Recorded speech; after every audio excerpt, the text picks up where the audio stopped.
I was listening to him on the Hack Summit stream, and someone asked him, "Is TDD always appropriate?" He goes, "No, just get a feedback loop though."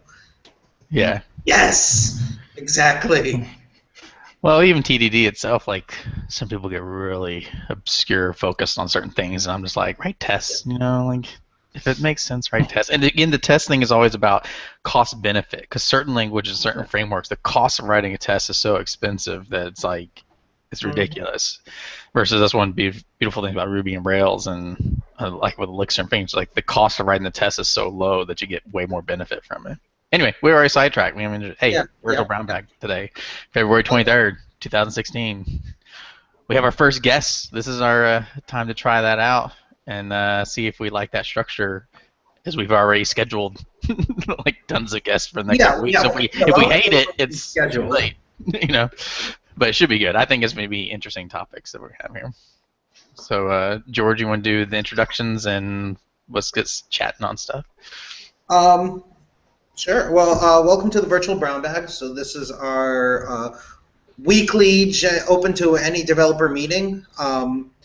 We are so the structure that we're currently working with, and again, we're just are in the process of reviving this after a 5-year absence. So we're still working with it, and please let us know if the structure should be different. But the structure we're working with is we're going to have like maybe a 30-minute talk followed by kind of open talk, show and tell, ask questions, and so on.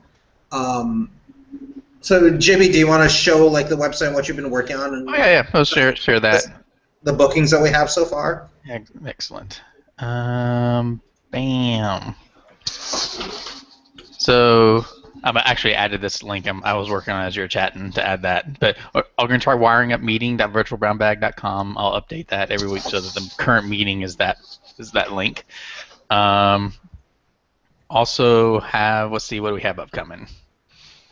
So we have, is it Gant, correct? Is that how you pronounce it? Yes, that is correct. Gant today, he's going to talk about React Native, so I'm looking forward to that because I dabbled with React like a year ago and I liked it, but that was pre-React Native, and so I know some people they actually can do mobile development, but they've actually switched to do just React Native. So I'm curious to see how that works out and get more feedback. We have Brian, who's going to be doing creator of Elixir script. He's next week, and that's going to be fun just to see like how he came up with the idea and how that works, and maybe we get some code examples. We have Ben Sherman from NS Screencasts will be March 8th, and he has a lot of topics I've been talking with him about he could share, and we sort of, I think his latest one is he wants to talk about using Swift outside of Xcode, and that'd be cool because, again, I haven't dabbled with Swift at all. And plus, Ben's always great to chat with. Also have Jason Harrelson from March 15th, who's one of the co-creators of XCast, and he's going to talk about Gen servers with Elixir. Is their example XCast, but it's also one of the things where like I do a lot of Elixir and Phoenix, and I understand the idea of Gen servers, but it'll be different to actually like dive into the code, and he's one of those guys that he was into Elixir before Phoenix, so that's one of his like hipster cool things. He knew Erlang and Elixir before it was cool. But we have even more people coming up. What was it, like in April? We have Aurelia Talk, yeah. Aurelia Talk, and I have some other people that we just got pinned down. So already with the guest list, we got a whole list of awesome people, awesome topics, and we'd love to hear from people what they would potentially like to see as a guest speaker or guest topic so that we can narrow it down. We'll have to set up like a Google form, but in the meantime, drop into the Slack and let us know. I'm guessing between the various people involved with the dev meeting, we can get pretty much anyone on any sort of technology in, so... Yeah, it has not been a problem to find guest speakers, clearly. And it's more like, well, do we want another Elixir talk, or do we need, because I know some good Android people that'd be fun to have. So yeah. So I guess on that note, let's get started. What's Gant? I guess we should say that all these meetings are recorded, and they're on air, so they're by default on YouTube, which is sweet. So we censor ourselves slightly, huh? Only slightly. Yeah. Did George censors himself? I'm not sure that's possible. All right. Okay, well, I'll take it from there, guys. First of all, thank you so much for having me, and I sure hope that I give you a presentation today that makes you regret ever asking for people to special star in here and give you presentations. Or maybe I'll just set the bar nice and low, and then everybody else who comes in will just look like superstars. But overall, my goal is to give you guys a nice introduction of what's going on and what is React Native. I'm going to start really just real vanilla, real easy, just kind of give you what's going on. And my goal is to try to get a little bit of an idea while I'm giving the presentation, what I can fit within this time. Generally, and what parts people are more excited about than others, because I've been face down in mobile development for a while, and I know that we've got a myriad of skills and talents that are coming to this kind of presentation. So if it seems like I'm glossing over some aspect that you're like, hey, I know everything about that, just give me a minute. I promise you I'll get to something with a little bit more juice and detail at any given time. But you know, for the most part, I don't know how many people know about React or what's going on with it. So I'm going to give you probably the 30-second elevator pitch on what's happening here. So there's all this fantastic stuff happening in JavaScript. If you know JavaScript from early 2000s, take all that information and throw it away. Lots of us know the WAT talk that came along, where it says like, wow, JavaScript really just doesn't know what's going on. It's one of my favorite talks. It's hilarious. Ruby people love it because it really shows the sort of the sordid past of where JavaScript came from and how messy it really is with its triple equals and its nasty syntax that comes along. And don't forget semicolons, because half the people in the world love them and half of them would die if they had to type them. And they're not even necessary in JavaScript. So what happens is we have this wild world of what's going on, but JavaScript's not going anywhere. It's been evolving. It's actually a fantastic structure in one way or another, and the mentality and the first order, first class citizens of functions and just this functional paradigms that can kind of come into it really show the diversity that JavaScript is capable of accomplishing. And for the first time ever, JavaScript's getting updated. So things where people were just hating it and doing things like CoffeeScript or all these other ways to sort of get around this insanely terrible syntax that allows people to perform these really outdated paradigms. And you know, if you've ever opened somebody else's completely native, no jQuery, like I'm writing everything from scratch JavaScript, it can really be just a terrible thing. And then also there's this sort of pressing, will it work on Internet Explorer 6? Will it work on this and will it work on that? Fortunately, we're in a world where we don't have to worry about that anymore.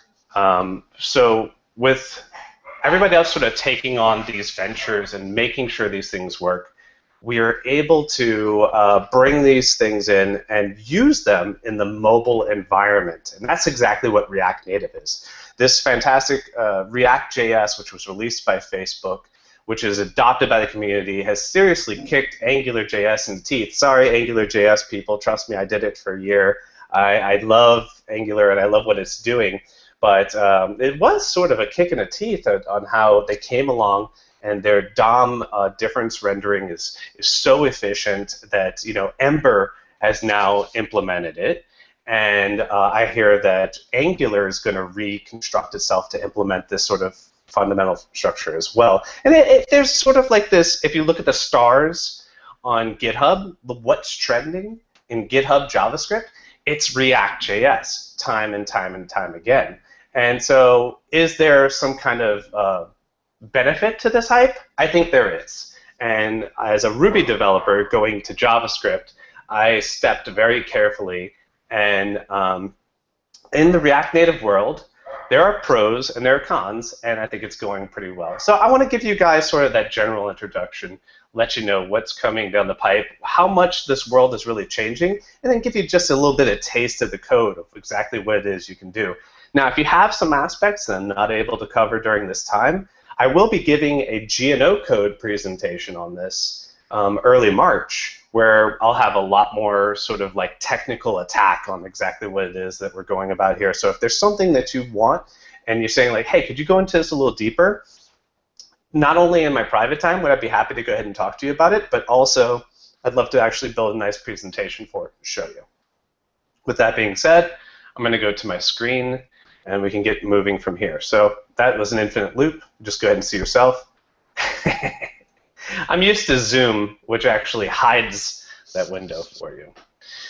So I want to start off here showing you just the web page itself. Okay, it's got this open on GitHub documentation for React Native, and it's kind of using all the buzzwords people are a fan of today, sort of like this this building structure that's immutable, kind of building off of these concepts, atomic attack to structures, and it's just like people really, and you've got the little atomic icon here. It's kind of implementing these principles and best practices to give you this realm where you can feel very comfortable with what it is that you're looking at, and kind of jumping in isn't that hard. The part that really gets you is sort of, you've got to get a wide breadth of what it is that the philosophy is, and you've got to drink that Kool-Aid in order to sort of get involved in it. To get there, I highly recommend reading blog posts about React Native, even passively, because the concept, the advantage here, is that you would have a web, like most dev shops have a web team, they have an Android team, and they have an iOS team. And then if you're really crazy, you might get like a Windows team, but I don't know. We're just going to ignore them for right now. What we're going to have is the web team can build with React.js, and then you can have an iOS team build with React Native, and you can have your Android team build with React Native. And they're started off with this sort of cross-platform writing JavaScript for all three, with about 30% code reusability, which is fantastic, but now they're getting up to like 80 and 85% code reusability across these different platforms, and that's just mind-blowing. The goal is that they're not ever going to get it to 100%. They don't actually say, they say basically these APIs, by their natures, leak. The underground, underpinning functionality of what's going on each of these things is always going to leak to the abstraction layer. And so you're never going to really get that much. But the thing is, you've got full-time Facebook employees and open source, thousands of people working on keeping that number up as high as you possibly can. So when iOS 10 comes out or something else comes out for Android, you're actually somewhat set with what you're going to be able to do. I'm going to move this over here just in case I get to see something. Okay, because I want to make sure I have questions if they come along as well. So I'll listen to those questions. Perfect, perfect. That's even better. I like that. So this high code reusability concept is really what the gold is, what's going on. And then there's a lot of people putting their money on this horse for exactly what's going on in 2016. There's a ton of people who are saying this is the idea that we're going to be able to do. We're going to be able to learn once, write everywhere, instead of write once, use everywhere, which has never actually worked. Everybody keeps trying to say that they can do that. Then you run into these complications and you have to go deeper. They just want you to learn this sort of API and write everywhere. And as some of you might know my history, the sort of the philosophy that RubyMotion was trying to implement, but RubyMotion was run by a company of 4 people, and Facebook substantially has quite a few developers that can actually stay on top of the changes and make sure things move much more quickly. As a matter of fact, the greenfield inside of just 1 year of React Native is insanely crushed down. If you come up with an idea, it's very likely someone else has already done it, which is both exciting and saddening in some aspects. For blog posts, I'm starting to write some blog posts. I have one right here called 5 Reasons Your Team Should Use React Native. It's fantastic. It gives you a little bit of insight. I've got what sucks about React Native as well. I try to be as fair and balanced as I can, but one of the things I said that sucked about it was that you couldn't tell what version the documentation was on, And the people replied to it, and guess what? Open source community, and just that fast. I want to say it was like about a week, and then here it is that you can actually identify, sort of like if you would on Lodash or Randa or some other library, you can identify what the API level is so that you can do the documentation specifically for that. I mean, the real emphasis of this is the pace that people are taking with actually implementing these things. So what does an actual app look like? Well, like you said, this is posted on the internet, so I can't give you any of the things that I've signed an NDA for. So I don't have any of that, but fortunately enough, I am helping a friend write a simple app. And here it is on my screen here. Is everybody able to see that just fine? I think so. Okay, well, I'll take that as Yeah, it's fine. Yeah, you can see it. The idea is real simple. He just simply wants to go ahead and identify what the crawfish prices are for a particular place nearby. And I was helping him out and writing this in React Native. So you have these different locations, and we have this nice little list view of what's going on here. And say, oh, I want to go to Superior Seafood, and then you can click that button, get the pin on it, and then get the location, a little bit of like data on the card, directions, and call. It's not very complicated. It's basically a two-screen app, but it covers basically some of the simplest things that kind of happen inside of React Native. A map, information, passing things back and forth, and then also a list view, which is used and abused all of the time. Now, one of the things I liked about this, okay, and I want to kind of identify, it doesn't look very native as an app. And you have this choice. How native do you want to look?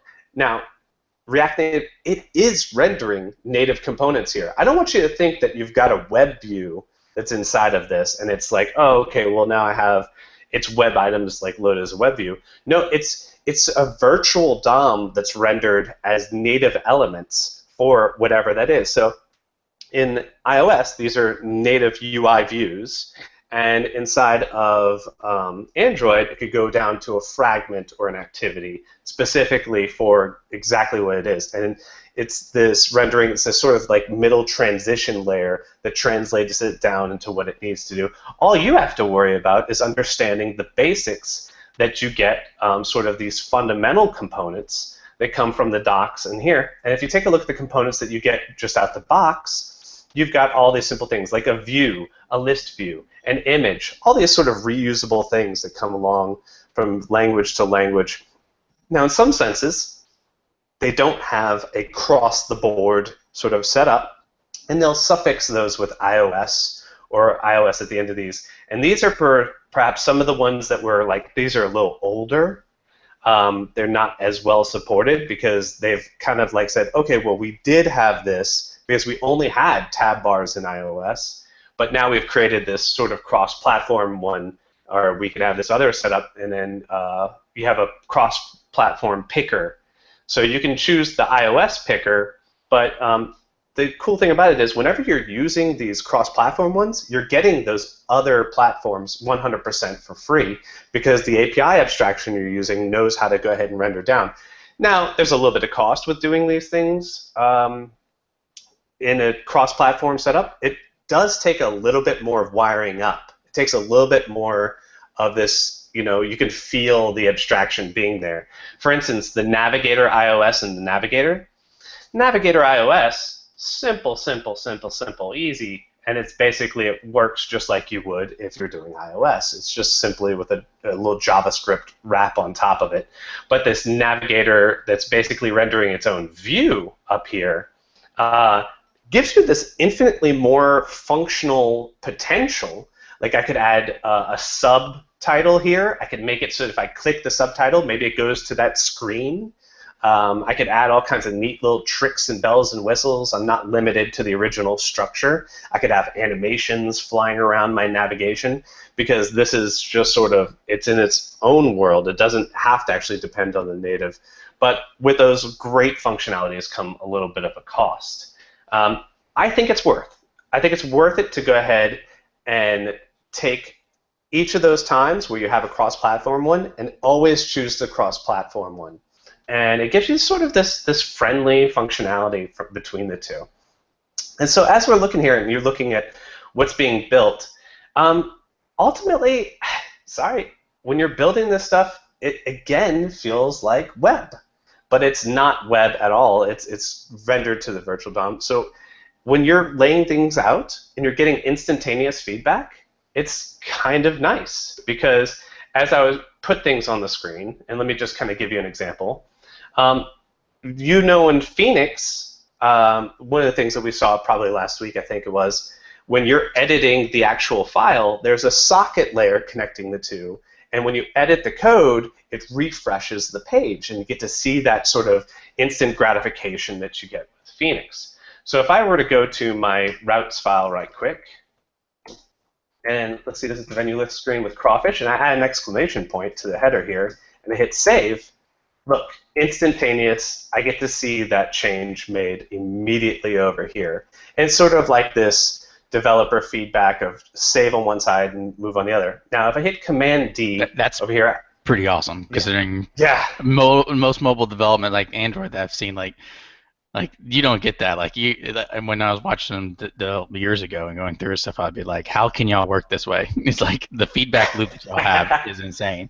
Because you had that as your main page. If it wasn't their main page, it was just 3 or 4 screens down, they have to refresh and then click through there to get to that page to see it refresh. And you just did it immediately. That's pretty cool. It really helps out a lot. And I tell you what, they're working on even more advanced things. So technically, one of the things that I am losing when I refresh these things is I'm losing any of the state that I've built up. And I'll get to state in a moment. It's sort of like one of the fundamental concepts of a component. The state is getting released because it's actually clearing everything out of memory.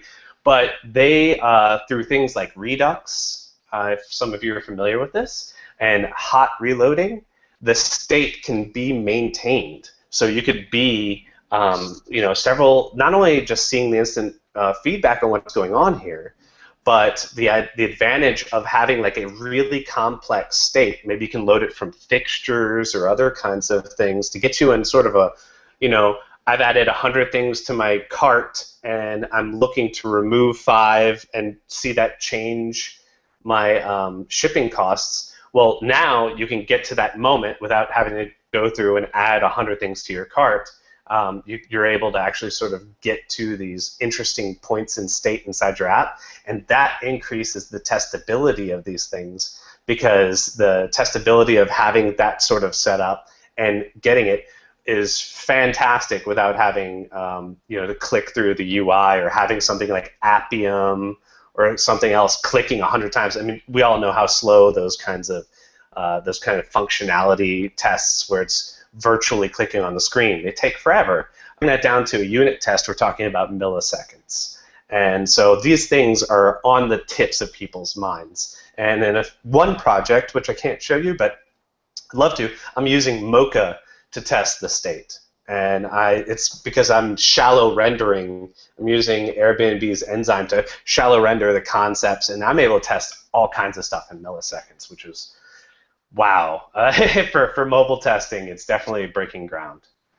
And over here, I've got all kinds of interesting little things. I've got, let's say I didn't know what screen this was. I can go to my inspector and say, hey, what is this? Oh yeah, this is this connect venues list screen, list view, venue cell. I just clicked on venue cell's text. And I'm able to inspect here inside the application if I wanted to find out exactly what is that thing that it's showing me.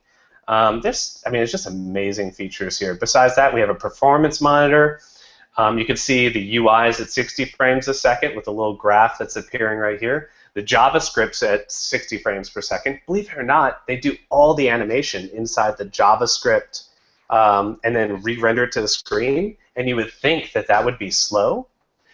I don't see it dip below 60 frames a second. It's impressive just how well the React render method is. Their sort of diffing and re-rendering concept that they've brought to the playing field here is amazing. So it's really hard to see performance problems that are happening because of JavaScript. And then additionally, another great thing is whatever you see here in the simulator, it runs so smooth on a phone. And it's like butter. And it's one of my, it's really impressive to see this stuff. So you get these tools like immediately. that feels very familiar, very friendly. And then additionally, one of the things you can see here is debug in Chrome. And for some of you who know mobile development, this is crazy town. I can set a breakpoint in Chrome and actually go into sort of you Ruby people know pry. I can go and set a breakpoint, and then in that context of that JavaScript, inspect all the local variables. It's just amazing how much I can go through. I can step through my actual mobile code from Chrome. So it doesn't take that much to impress me, but I'm I just impress all the time at what I can do in this and the problem solving that I can accomplish with the tools that come just straight out of the box from something like this. Feels like I've talked quite a bit. One of the things I kind of wanted to get into real quick is just sort of what it looks like. And what I did is I made a nice little screen for you guys real quick where I made up this component right here called bracket. And so if I want to show you sort of the UI of what's going on here, so I'm going to bring this over to bracket screen.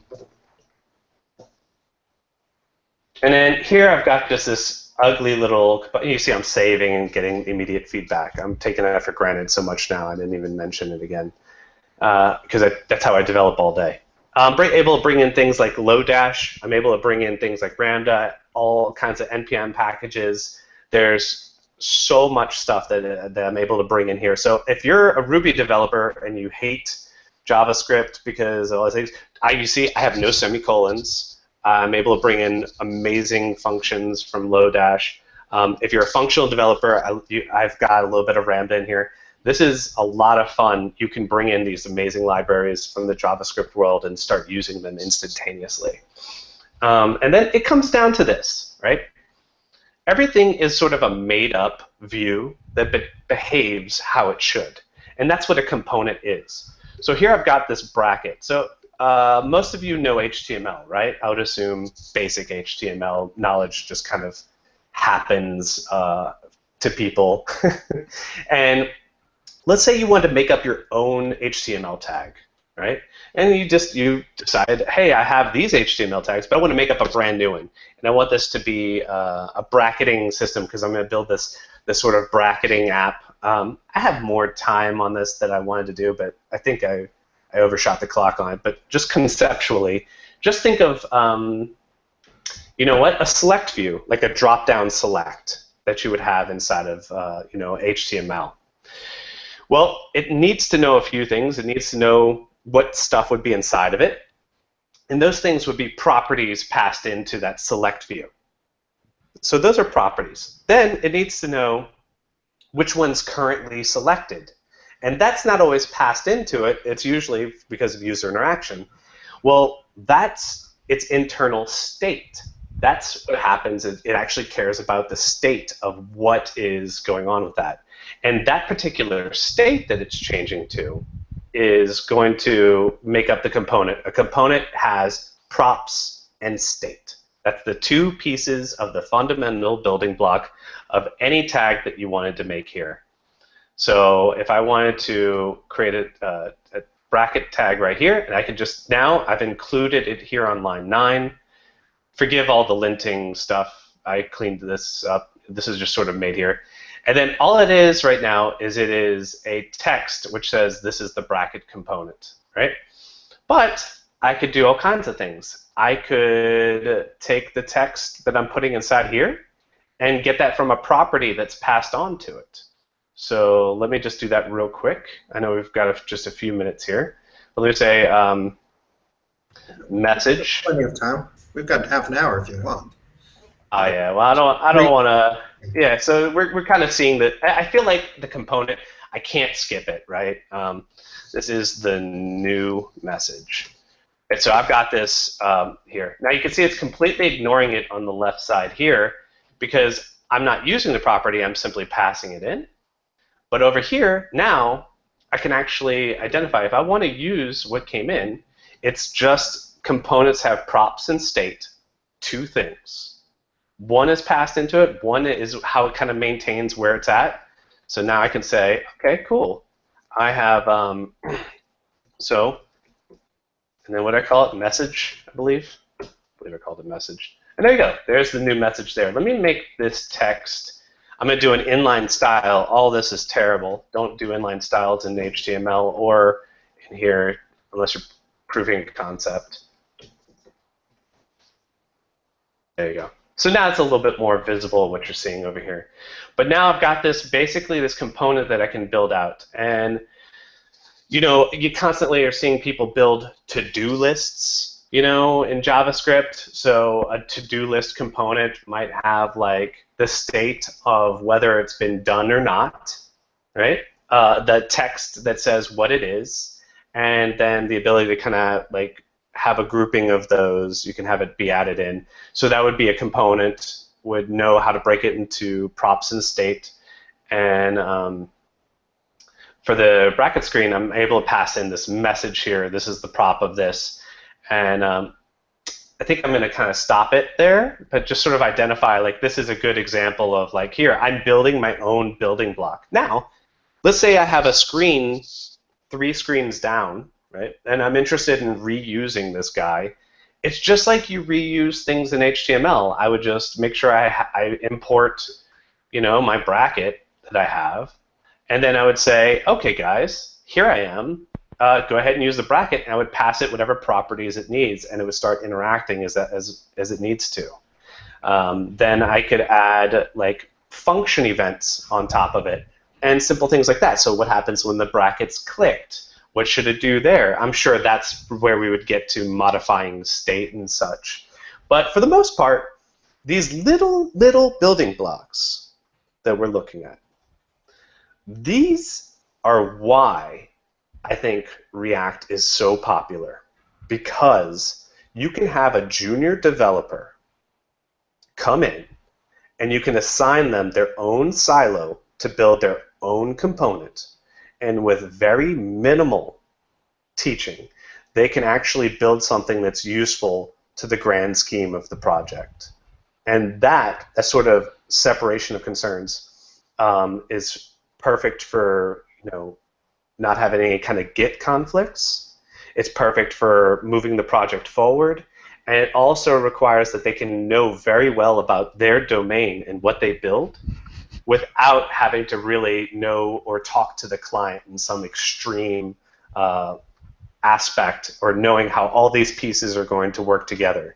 Building one little component that just ties in on everything. You could have a button that they build all the way up to like a screen that they build, and this sort of natural progression as they can kind of move on to the screens and the smarter components and the way everything kind of manages state really allows senior developers like us the ability to jump in and then have the full width of what it is that we're making, but bring in anybody at, you know, from any other project with the simple knowledge of how to build a component and get them productive and billable and an asset.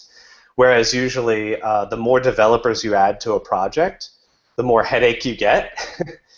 If there's a lot of stuff to get done, breaking these kind of things up and then having these components being brought in, if as long as they're constructed correctly and along the right paradigms, they're bringing value from the second they touch your code base. And I think that's one of the biggest things that's turned me into a React believer. It solves problems that most people didn't even know they were having, like at a management level. Redux enforces functional concepts and philosophical things. You have to write pure functions to have the state managed. All these kinds of little things, as long as you drink a little bit of the Kool-Aid, things tend to stack up and fall in place, which is sort of like, I think, what a lot of people say that they like about functional programming in general. You don't have to understand why functional programming works. You just know that you can see, you implement the things the way they say they do, and it does. Now, JavaScript, far be it from functional,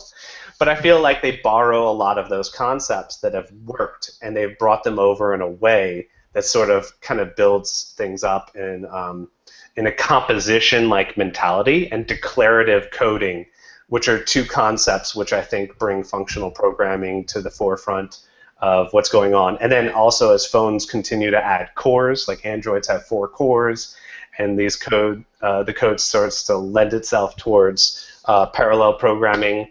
The same way, we're going to see those benefits here as well. So, Yeah. So I have questions now. So Yes, have at them. Things. So when Do you want me to still share my screen, by the way? Yeah. So I'm going to look at stuff. So I'd like to look at more like Redux stuff because back when I was doing React, I used Alt as a library, and there's like 50 million different Flux and non-Flux and all sorts of craziness. So React was always great, but like you're like, okay, now I need to make an API request, and you're like, oh god, and you spend hours trying to figure out like all I want to do is get data, So I'd like to see some of the Redux stuff and get your feedback on that and what you like about it.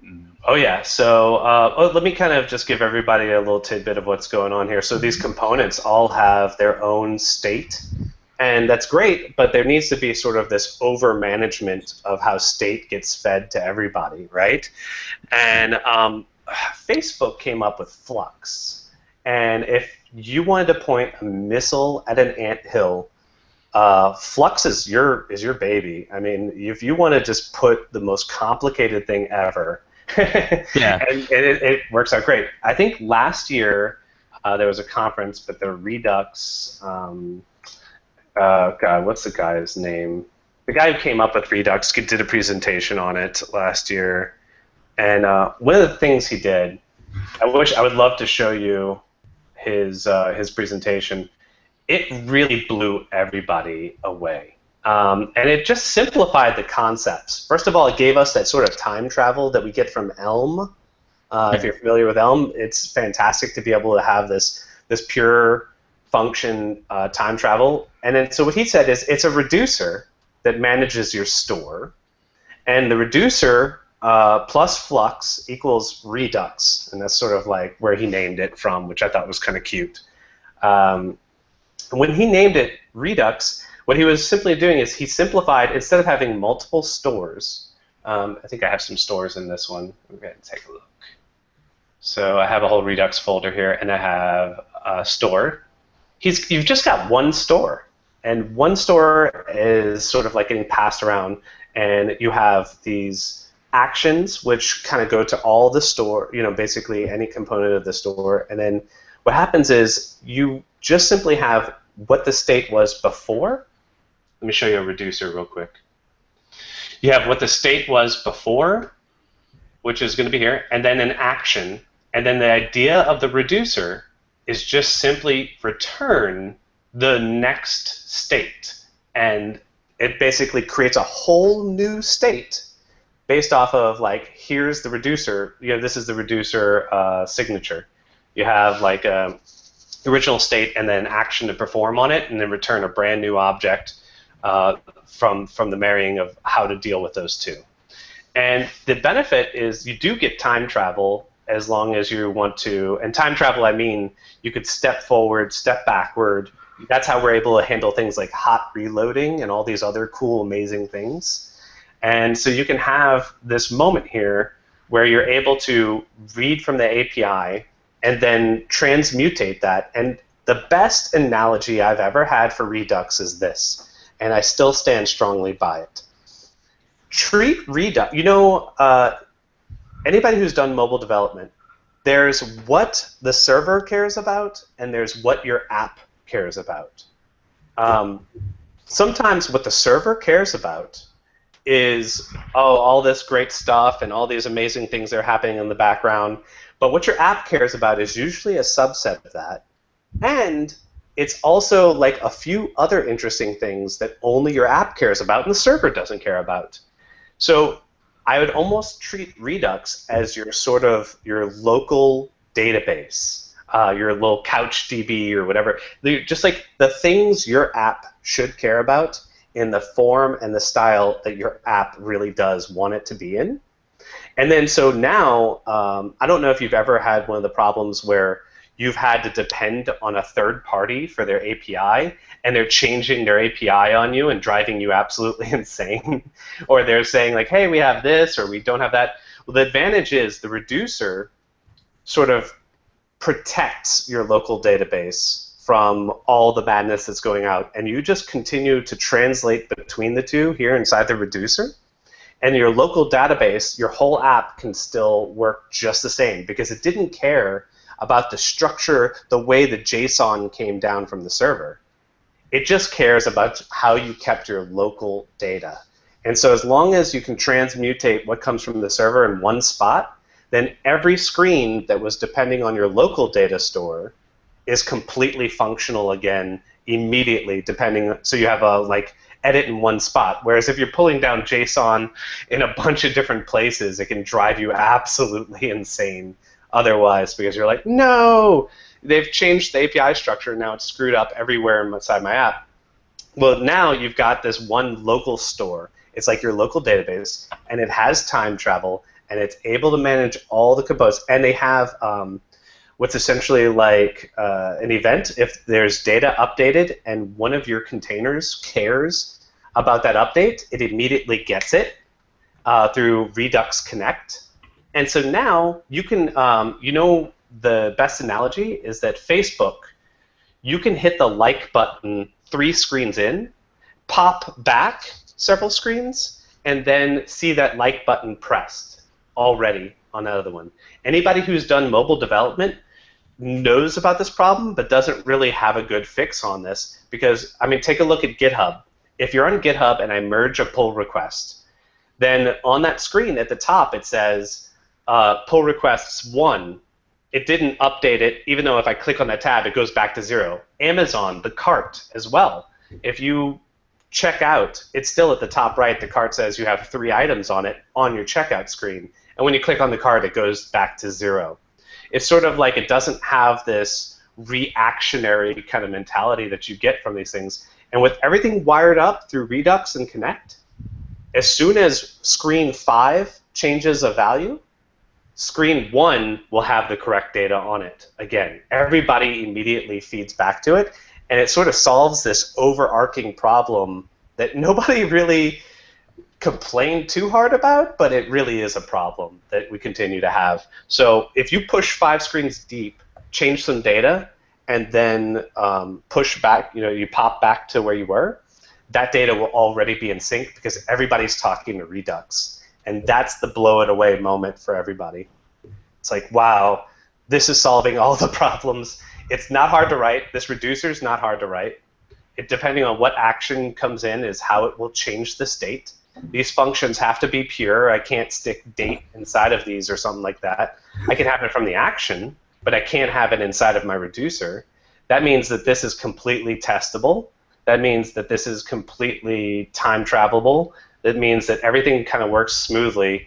And all I have, and if you're familiar with Elixir and Phoenix, this giant case statement you're seeing here with all these different actions is because JavaScript lacks the ability to do pattern matching.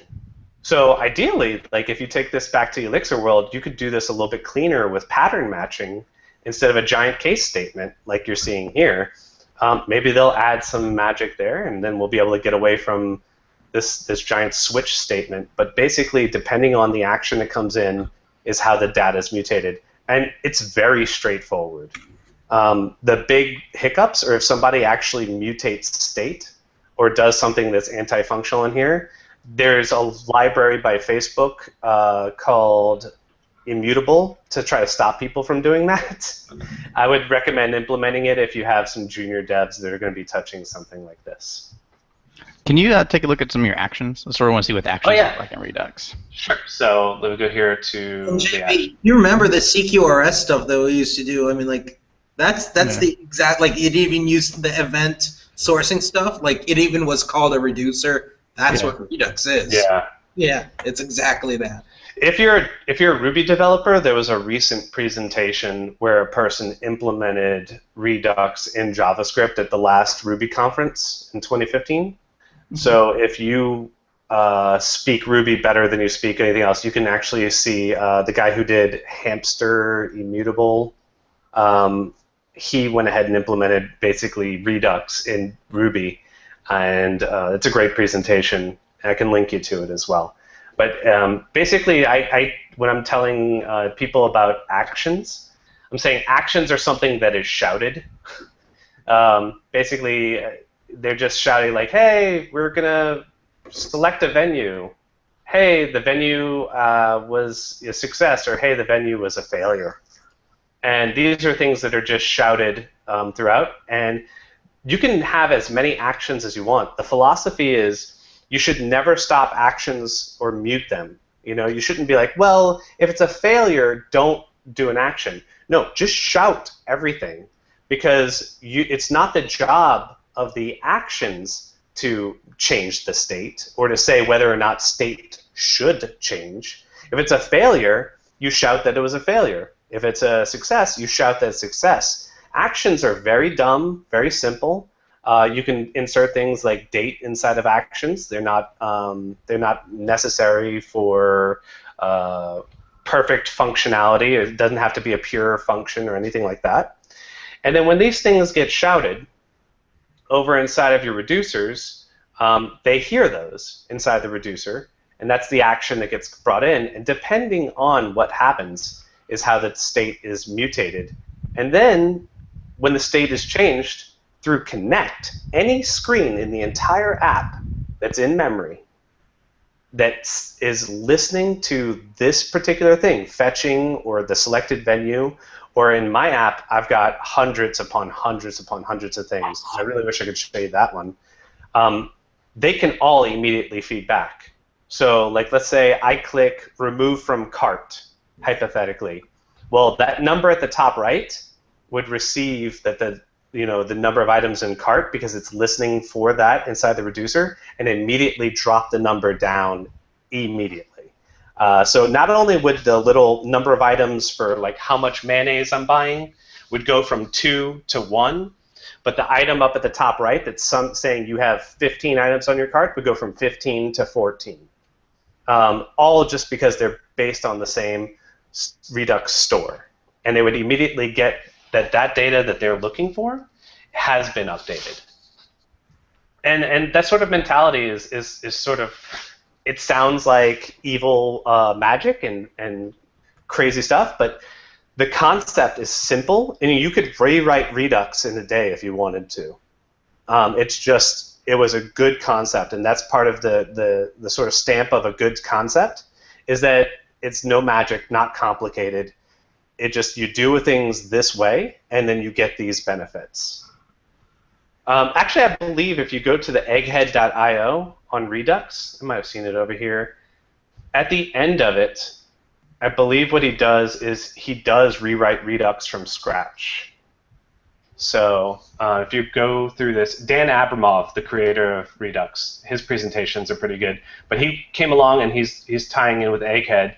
I think at the end of this Redux sort of explanation, he actually rewrites Redux from scratch. And you can see no frills, no magic behind it, just a sort of immutable, simple concept applied forward. And Dan is now, I believe, an employee of Facebook. So Facebook seems to have embraced Redux as well and let go of, I don't know if they're letting go of Flux so much, or if they're going to like build off of it or something. But Flux was painful. You look at the code and you're like, yeah. If y'all work this way, it's because you'll have like teams of engineers you can just throw at the problem. You're like, from what I understand, Redux has basically won in the community because there was a bunch of Flux libraries. Yeah, back at the time I was like 5 billion of them. It was like every week another one came out, and I was like, this is ridiculous. Someone needs to just stick with it, Yeah. Yeah, I used Reflux, which was much simpler than Flux, but like, yeah, Redux, sure. Yeah, and I like all was pretty good. But I guess one here is still shown, like, to me, is like, the weird part was always like, well, how do you make a API request, and how does that fit into things? Because there were so many different views at the time, and that's the part where it's like, okay, locally I can see the action selecting, that always makes sense. It's more like, okay, a login was always my example. How do you handle a login? So a login would be really simple. There's two ways that you can handle sort of asynchronous data inside of Redux. One is called Thunk, which allows you to asynchronously fire actions, which is really nice. So you can have a whole bunch of actions fire, and then you just, inside of your action creator, you could say, first of all, ask for, we're going to be fetching data. So if you've got a spinner or something like that, it would be fine. We'd say that, okay, we're going to show all this stuff. Then the next thing you would have is where we've received data. Okay, we received it. Now, the third thing would be, was it good or was it bad? And you can have all those things inside of Thunk, which was really easy. I'm moving much closer to sagas now. Sagas are beautiful kind of, it's using generators. It's a lot more testable. Basically, you can think of sagas as a background daemon. And a background daemon, what it does is when it listens for particular items, it's flow control. The idea of this guy is flow control, and it will go ahead and put actions off for your reducer to go ahead and chew on them asynchronously, depending on the way things are going. And it's promise-based in a certain sense that you've got, okay, well, I don't have to worry about, I can kind of have the flow control all inside of a saga. There's a really good blog article by my buddy Steve on sagas, which is part of what talked me into going away from Thunk to sagas. But essentially now, all I have to do is I can actually request with regular API. I could use fetch, or I could bring in, I think on this one I have like a little client library that's using super agent or something like that. And then what happens is, as I do these requests and I ask the server, I don't have to worry as much about what's going on. The sagas sort of say, okay, we're watching what's happening here, and we will tell the reducer as these things kind of happen. And it's sort of like this overarching, these daemons sitting around in the background process are perfect for sitting there managing the flow control. So as you can see here, API, right here. Where you call fetch venue list. Right here. So if you take a look, what's happening here is that when the request venues action is fired, you can see it goes into trying to call the API. And then what happens is when it calls the API, I can then shout another action here that there was a success, or I can shout that there was a failure. And I say shout for these actions because that's essentially what actions are. And then depending on, I could have a bunch of reducers. You only have one store, but I can have a bunch of reducers that handle things. So I could have a user reducer, or I could have also like a shopping cart reducer and all these other things. And if there's a failure, I can have the behavior from any of the reducers immediately wake up and change the state necessary. So if you take a look here, this saga is a background daemon process waiting for anybody to request venues. And then as soon as that request venues happens, it goes ahead and sends off that I'm going to call your API for you. It calls API in the background for me. Basically, I don't have to worry about anything. If I want to show a spinner, that would have came from the change in state from request venues. And then here is where I would, in both of these, hide a spinner. And then I have like the feedback comes back, and my state is changed. Well, a brand new state is created with the results of what's going on, this sort of this updated, hey, we were successful, we weren't. And then the connects will update the screen for me. So it's like a huge separation of concerns. And I really wish I could show you some of the other apps that we have, which has more than just one example. But we've got some amazing, everybody knows their responsibility. And it's really cool because you can have something several screens away that understands where it should be. And depending on how these daemons are processing things, they know what way they should show their screen. So you remember you're logged in as an administrator, you're not logged as an administrator, different dashboards kind of mentality. That's sort of like this lends itself to sort of that analogy. You've got, depending on what's coming in, it knows how to behave, it knows how to do what it's got to do, and it shows appropriately. And then your screens get really simple from that. So can you show me like the venues list screen? Oh, what I'm looking for is when you call the saga. I assume it's just you just call the function. It magically does this thing. Yeah, so let me go ahead. Yeah, so then go to the screens, venues list screen. And here, Let's see. Let me find off the top of my head. Is getting location. My buddy has obviously added a lot of interesting stuff since I've last looked at it. Let's see. The action creators here. Styles. There's obviously a lot too to finding out the price of crawfish. So. Yeah. Yeah, there is a lot to finding out the price of crawfish. Let's see, where is he getting this one? I tell you what, I'll get that for you, and I'll kind of send it to you. And also, if you have any questions, I don't want to like harp just on that one, but let me. I would be happy to just show you all that. And also, I can get you a pretty good example here. Oh, here we go. Dispatching select venue. So when a cell is pressed, we dispatch to Redux this action. And this action is dispatched. Now everybody can hear it, including the saga, because it's shouted, right? Mm-hmm. And then inside of that saga, the select venue, we saw select venue. Now we're going to go ahead and start doing something. Okay. And so they just sit there. You're right. The daemons, they're sitting there the entire time, just listening for things. Yep. And this is the magic of generators. Yeah. Which is really cool. And the thing is, this is very testable. If you say here, and then it should yield here, and it should yield here, these 3 steps inside of your daemon process, you can test and do unit testing on, which is really a strong advantage here for the quick testing that you can get. But this process you have here, flow control, right? This is all flow control.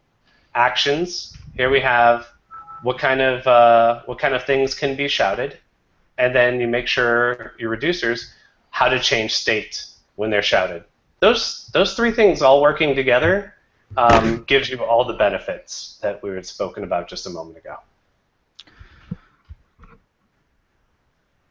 Yeah. So I'm thinking through some stuff because we're going through. We're about to start doing a mobile app, and I've always been a big fan for native, just because again, mine is like JavaScript moves so freaking fast, and it's like I'm building front and back end general person, so like just a year and a half things change. But like we did PhoneGap back in the day, like before Build Cordova, and so to me the experience was always like it was terrible, and it was like we actually did PhoneGap, which is pure JavaScript, and that's actually where I discovered Backbone, because it was just like the code was so ugly and nasty. I was like we need some sort of structure there, and discovered Backbone, and I was like, oh, okay, this is pretty cool. But from what I saw there or whatever, I mean, it seems to make more sense that.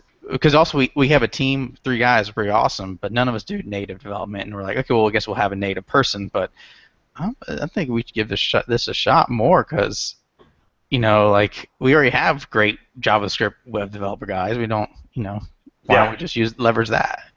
Well, yeah, I mean, not to self-promote a bit, but I do work for a company in California that's for hire for helping get like your base project set.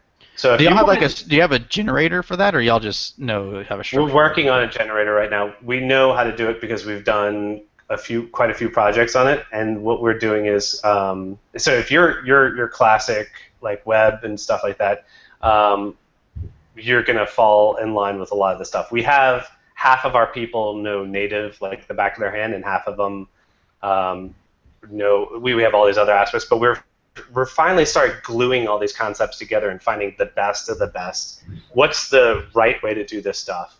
And that's how we found Redux. That's how we found sagas. That's how we found all these different aspects.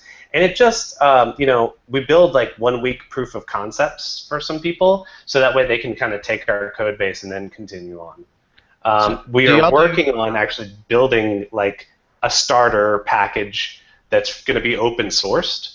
So if you don't even, I'm not trying to grab money out of you. I'm just trying to say, don't. If you want to grab it from the base, one of the things that we're doing is we're going to have some place for you to start.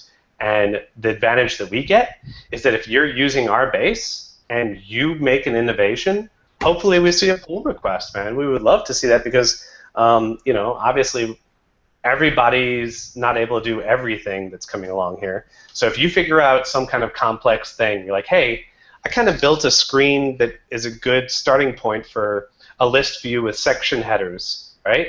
Okay, by the way, here you go, guys, and you do a pull request back.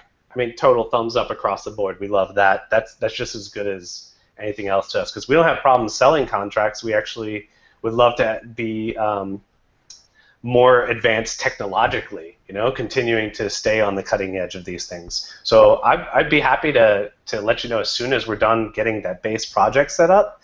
And if you want to cut your teeth on it and say, this made sense, this didn't, that'd be fantastic. And we'll be starting with reducers and sagas, and all these things will be in place. Because one big caveat is when you type React Native init, you really don't get very much. I mean, we've got a folder structure kind of set up here that's sort of, we have fixtures and things like that that really help us out for testing, for building on API from any different perspective, and also doing really fast sort of across the board construction, because the navigation is the same for just about every app anyway. That's really nice, so you don't have to reinvent the wheel. So notice you have an Android folder and an iOS folder. Like, if someone came to you, me coming to you, saying, what if we had Android, iOS, and then you also had a web app? Could they all have like a common base one that they share all this stuff with, and then you make each views different inside each of those folders, or is that crazy talk? That's almost there. The crazy talk is that they would exist inside the same project. Having iOS and Android exist inside the same project is totally doable now. Having the web, they would have to share, so you could have all the reducers be shared 100%.